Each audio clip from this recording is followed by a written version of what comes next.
삼성전자 주주분들 주말 휴장을 앞두고 이런 생각이 드실 겁니다. 드디어 삼성전자가 30만 원을 넘었는데 이거 지금 팔아야 하나? 아니면 이제 진짜 시작이니까 더 들고 가야 하나? 솔직히 이 구간은 마음이 흔들릴 수밖에 없어요. 그런데 이 질문을 삼성전자 주가만 보고 판단하면 답이 잘 안 나옵니다. 30만 원이라는 숫자만 보면 비싸 보일 수도 있고 오래전 가격과 비교하면 이제 시작처럼 보일 수도 있어요. 문제는 여기서부터예요. 삼성전자가 지금 30만 원을 넘은 이유가 단순히 수급 장난인지 아니면 AI 반도체 사이클 속에서 진짜 체급이 바뀌고 있는 건지를 봐야 합니다. 그리고 이건 삼성전자 하나만의 이야기가 아닙니다. SK하이닉스가 왜 먼저 200만 원을 넘었는지, 엔비디아가 왜 HBM과 메모리를 계속 필요로 하는지, DRAM 가격과 낸드 가격이 어떻게 움직이는지, 소부장과 패키징 장비주까지 돈이 번지는지, 외국인과 기관이 어디를 사는지까지 같이 봐야 되는 거예요. 오늘은 삼성전자 30만 원 이후 팔아야 할 자리인지 아니면 더 봐야 할 자리인지 큰 흐름으로 이야기해 보겠습니다. 자, 먼저 가장 중요한 질문부터 해볼게요. 삼성전자가 30만 원을 넘었다는 건 그냥 주가가 올랐다는 뜻일까요? 아니면 시장이 삼성전자를 다시 계산하기 시작했다는 뜻일까요? 저는 이걸 단순한 가격 돌파로만 보면 조금 아깝다고 봅니다. 지금 시장은 삼성전자를 예전의 국민주처럼만 보는 게 아니에요. AI 인프라 사이클 안에서 메모리 반도체가 얼마나 중요한지 다시 보고 있습니다. 예전에는 AI라고 하면 다들 엔비디아 GPU만 봤잖아요. 그런데 이제 시장이 알게 된 거죠. GPU만 있으면 되는 게 아니구나. AI 서버가 돌아가려면 옆에서 데이터를 미친 듯이 먹여주는 메모리가 필요하고 그 메모리가 바로 HBM이고 그 밑에는 고성능 DRAM과 패키징 기술이 깔려 있고 데이터 센터가 늘어나면 전력 장비, 기판,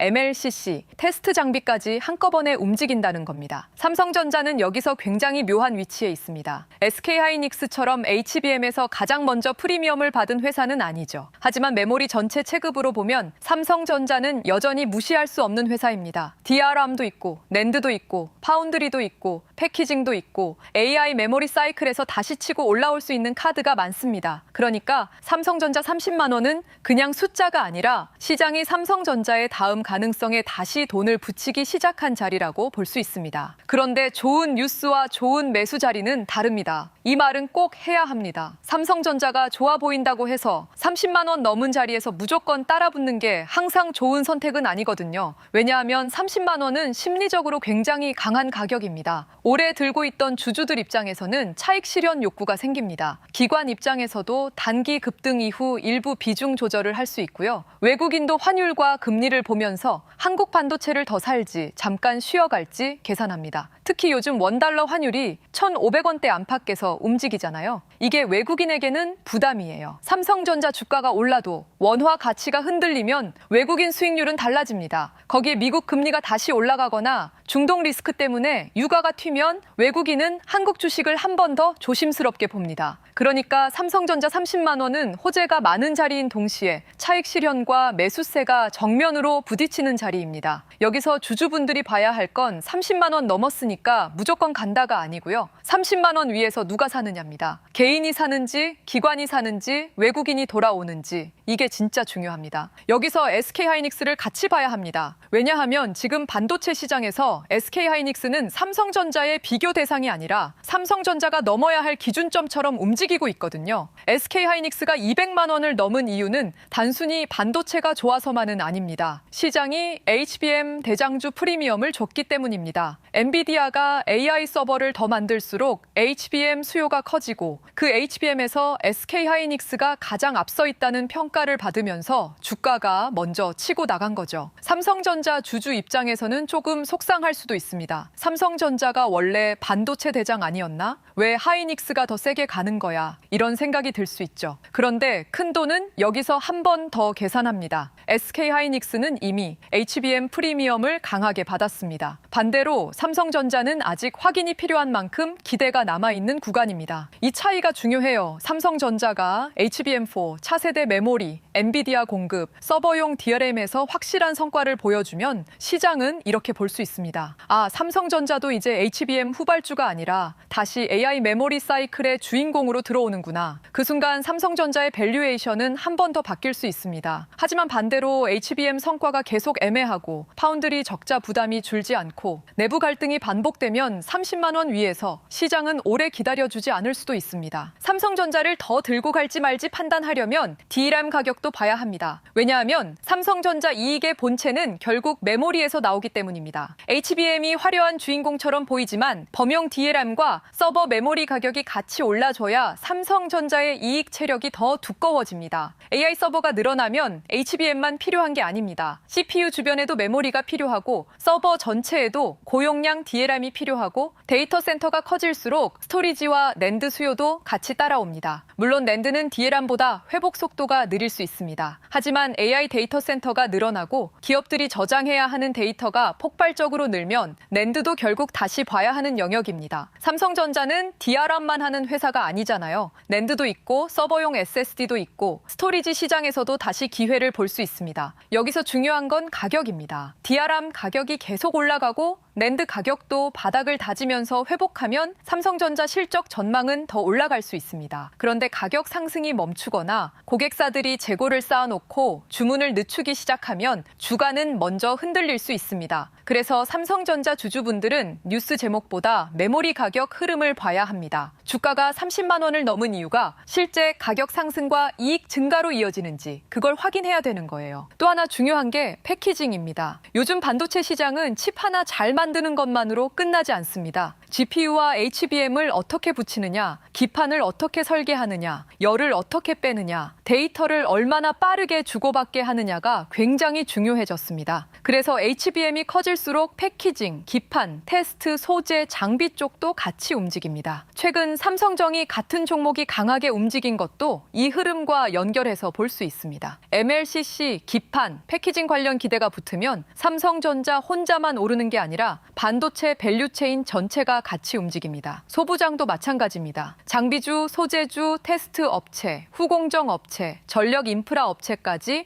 AI 반도체 사이클의 돈이 퍼질 수 있습니다. 이게 왜 중요하냐면요. 삼성전자가 진짜 강한 상승을 만들려면 단독으로만 올라가는 게 아니라 밸류체인 전체가 같이 움직여야 합니다. 삼성전자만 오르고 주변 소부장이 못 따라오면 그건 단기 수급일 수 있습니다. 반대로 삼성전자, SK하이닉스, 삼성전기, 장비주, 소재주, 전력 인프라까지 돈이 같이 번지면 그건 시장이 반도체 사이클을 더 길게 보고 있다는 뜻입니다. 삼성전자 주주 입장에서는 삼성전자 주가만 볼 게 아니라 주변 밸류체인까지 같이 봐야 하는 이유가 여기에 있습니다. 이제 팔아야 하느냐, 들고 가야 하느냐의 문제로 돌아가 볼게요. 이 질문은 사실 한 문장으로 답할 수 없습니다. 왜냐하면 사람마다 가격이 다르고 평단이 다르고 투자 기간이 다르기 때문이에요. 오래 들고 있다가 이제 수익권에 들어온 분과 최근 29만 원, 30만 원 근처에서 들어온 분은 완전히 다른 판단을 해야 합니다. 하지만 기준은 만들 수 있습니다. 단기 투자자라면 30만 원 위에서 거래량과 수급이 유지되는지 봐야 합니다. 30만 원을 찍고 바로 밀리는데 외국인도 팔고 기관도 줄이고 거래량만 터진다면 단기적으로는 쉬어갈 가능성을 봐야 합니다. 반대로 30만 원 위에서 며칠 버티고 조정이 나와도 빠르게 회복하고 외국인 매수가 붙으면 그때는 30만 원이 새로운 바닥이 될 수 있습니다. 장기 투자자라면 조금 다르게 봐야 합니다. 30만 원을 팔 가격으로만 볼 게 아니라 삼성전자가 AI 메모리 사이클에서 다시 주도권을 잡는지 봐야 합니다. HBM4, 베라루빈, 서버 DRAM 가격, 낸드 회복, 파운드리 적자 축소, 패키징 경쟁력 이런 것들이 실제 숫자로 확인되면 30만 원은 나중에 보면 중간 가격일 수도 있습니다. 하지만 그게 확인되지 않으면 30만 원은 한번 쉬어가는 천장 역할을 할 수도 있습니다. 외국인 수급은 정말 중요합니다. 국내 개인 투자자들이 삼성전자를 많이 좋아하지만 삼성전자 주가의 큰 방향을 만들 때는 결국 외국인 자금이 중요합니다. 외국인은 삼성전자를 한국 대표주 하나로만 보지 않습니다. 엔비디아, TSMC, SK하이닉스, 마이크론, 브로드컴, AMD 이런 글로벌 반도체 기업들과 비교합니다. 그러니까 외국인 입장에서 삼성전자는 한국에서 유명한 국민주가 아니라 글로벌 AI 반도체 사이클에서 어느 정도 프리미엄을 줄 수 있는 회사인가 이 질문으로 평가되는 거예요. 여기서 삼성전자가 프리미엄을 받으려면 명확한 증거가 필요합니다. HBM에서 고객사 신뢰가 좋아져야 하고 DRM 가격 상승이 실적에 반영돼야 하고 파운드리의 손실 부담이 줄어야 하고 노사 갈등이나 성과급 논란이 다시 시장 불안을 만들지 않아야 합니다. 환율도 같이 봐야 합니다. 원달러 환율이 계속 높으면 외국인 자금이 들어오기가 부담스럽습니다. 미국 금리가 다시 올라가면 글로벌 자금은 위험 자산을 덜 사게 됩니다. 반대로 환율이 안정되고 미국 금리가 진정되고 엔비디아와 AI 반도체주가 계속 강하면 외국인은 다시 한국 반도체를 볼 수 있습니다. 삼성전자 30만 원 이후의 진짜 흐름은 여기서 갈릴 가능성이 큽니다. 코스피 흐름도 빼놓을 수 없습니다. 삼성전자가 혼자 움직이는 것처럼 보여도 사실 코스피 전체 흐름과 굉장히 깊게 연결돼 있습니다. 코스피가 8,000선을 넘고 신고가 흐름을 이어가는 상황에서는 삼성전자 같은 대형주에 돈이 들어오기 쉽습니다. 특히 연기금, 기관, ETF 자금은 시가총액 큰 종목을 그냥 지나칠 수 없거든요. 코스피가 더 올라가려면 삼성전자와 SK하이닉스가 필요합니다. 반대로 삼성전자와 SK하이닉스가 흔들리면 코스피도 흔들립니다. 이 말은 삼성전자 주주에게 좋은 말이기도 하고 부담스러운 말이기도 합니다. 좋은 쪽으로 보면 코스피 대세장에서는 삼성전자의 수급이 계속 들어올 수 있습니다. 하지만 부담스러운 쪽으로 보면 코스피가 너무 빠르게 올라 과열 부담이 생기면 삼성전자도 같이 조정을 받을 수 있습니다. 요즘처럼 단일 종목 레버리지 ETF까지 나오고 삼전닉스에 단기 자금이 몰리는 환경에서는 상승도 빠르지만 하락도 빨라질 수 있습니다. 그래서 지금은 코스피가 세니까 삼성전자도 무조건 괜찮다 이렇게 보면 안 됩니다. 코스피 강세가 실적 기반인지 외국인 매수 기반인지 아니면 레버리지와 단기 수급이 만든 과열인지 같이 봐야 합니다. 반도체 소부장 쪽도 같이 봐야 합니다. 삼성전자와 SK하이닉스가 진짜 사이클을 타면 소부장에도 돈이 번집니다. 왜냐하면 메모리 생산이 늘고 HBM 투자가 늘고 패키징과 테스트 수요가 늘면 장비와 소재, 부품 업체들이 먼저 반응하거든요. 예를 들어 HBM 생산을 늘리려면 전공정 장비만 필요한 게 아닙니다. 후공정, 테스트, 기판, 본딩 장비, 검사 장비,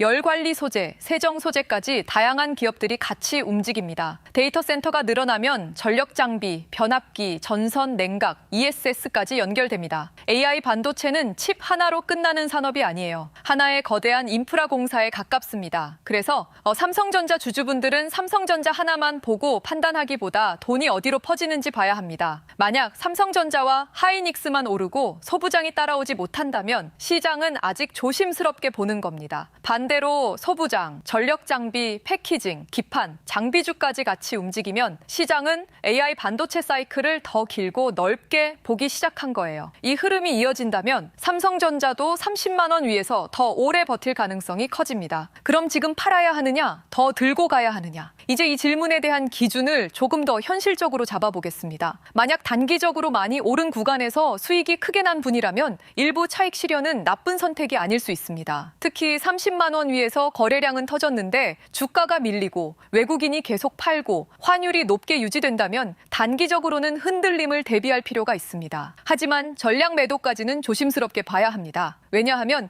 AI 메모리 사이클이 아직 끝났다고 보기 어렵기 때문입니다. 엔비디아의 차세대 플랫폼이 나오고 HBM4 수요가 커지고 서버 DRAM 가격이 더 오르고 데이터 센터 투자가 이어지면 삼성전자의 실적 추정치는 계속 올라갈 수 있습니다. 그런 흐름에서 30만 원은 고점이 아니라 새로운 가격대의 시작일 수도 있습니다. 다만 추격 매수는 다릅니다. 새로 들어가려는 분들은 조금 더 까다롭게 봐야 합니다. 30만 원 위에서 안착하는지 조정이 나올 때 어디서 지지받는지 외국인이 돌아오는지 확인하는 게 좋습니다. 좋은 기업과 좋은 매수 타이밍은 항상 같은 말이 아니거든요. 마지막으로 이 관점은 꼭 가져가셨으면 좋겠습니다. 삼성전자는 지금 단순한 국민주가 아닙니다. AI 반도체 사이클 속에서 다시 세계 시장에서 평가받는 중입니다. 하지만 동시에 SK하이닉스와 비교당하고 있고 TSMC와 비교당하고 있고 엔비디아 공급망 안에서 어떤 위치를 차지할 수 있느냐를 시험받고 있습니다. 과거처럼 삼성전자는 언젠가 오르겠지. 이 정도 믿음만으로 주가가 계속 가는 시대는 아닙니다. 이제 시장은 훨씬 냉정합니다. HBM에서 결과를 보여줘야 하고 DRAM 가격 상승을 실적으로 보여줘야 하고 낸드 회복까지 붙어야 하고 파운드리 손실 부담도 줄여야 하고 소부장과 밸류체인까지 같이 움직여야 합니다. 그리고 외국인이 돌아와야 합니다. 그 조건들이 맞으면 삼성전자 30만 원은 끝이 아니라 더 큰 흐름의 중간이 될 수 있습니다. 하지만 조건이 흔들리면 30만 30만 원은 다시 저항선이 될 수 있습니다. 그러니까 지금은 팔아야 한다, 들고 가야 한다를 감정으로 결정할 때가 아닙니다. 내 평단, 내 투자 기간, 그리고 시장이 주는 신호를 나눠서 봐야 합니다. 삼성전자는 분명히 기회가 큰 종목입니다. 하지만 좋은 뉴스가 많을수록 가격은 더 예민해집니다. 삼성전자 주주분들, 오늘 이야기를 이렇게 보면 좋겠습니다. 30만 원을 넘었다는 건 분명히 의미 있는 변화입니다. 삼성전자가 다시 시장의 중심에 들어왔다는 뜻이고 AI 메모리 사이클에서 재평가 가능성이 살아났다는 뜻입니다. 하지만 30만 원을 넘었다고 무조건 편하게 들고 가도 된다는 뜻은 아닙니다. 이제부터는 확인의 구간입니다. HBM소에서 결과가 나오는지, 엔비디아와 AI 서버 수요가 삼성전자 실적으로 이어지는지, D램 가격과 낸드 가격이 계속 회복되는지, 패키징과 소부장 밸류체인까지 돈이 퍼지는지, 외국인이 다시 삼성전자를 사는지 봐야 합니다. 이 흐름이 살아있다면 삼성전자는 30만 원 위에서 새로운 가격대를 만들 수 있습니다. 하지만 외국인이 계속 팔고 환율과 금리가 불안하고 HBM 성과가 흐릿하고 코스피가 레버리지 수급에만 흔들린다면 30만 원은 다시 부담스러운 자리로 변할 수 있습니다. 그래서 결론은 단순하지 않습니다. 단기 수익이 큰 분들은 일부 현금화도 전략이 될 수 있습니다. 하지만 AI 메모리 사이클을 길게 보는 분들은 무조건 다 팔아버리기보다 30만 원 안착과 수급을 확인하면서 분할 대응하는 게 더 현실적일 수 있습니다. 그렇다면 실제 투자는 어떻게 해야 할까요? 코스피가 8천을 넘어선 지금 돈이 어디서 시작해서 어떤 순서로 퍼지고 있느냐. 반도체가 먼저 움직이고 그다음 전력, 인프라, 증권, 금융, 자동차, 저평가 업종으로 돈이 옮겨가는 이 순환매의 흐름을 포착하고 그 위에 올라타야 하죠. 그런데 많은 개인 투자자들은 이 흐름을 놓칩니다. 처음에는 너무 오른 것 같아서 망설이고 조금 더 오르면 늦은 것 같아서 못 사고 결국 마지막에는 남들이 다 벌었다는 이야기 듣고 가장 뜨거운 자리에서 뒤늦게 따라붙습니다. 수많은 종목을 지켜본다고 그 모든 종목의 상승 흐름을 정확하게 따라붙어서 수익을 내는 게 쉬울까요? 개인이 가장 큰 수익을 내는 방법은 두 가지가 있습니다. 하나는 저평가된 종목의 장기 투자, 다른 하나는 시장의 흐름을 읽고 어떤 기준으로 움직일지 미리 정해놨느냐입니다.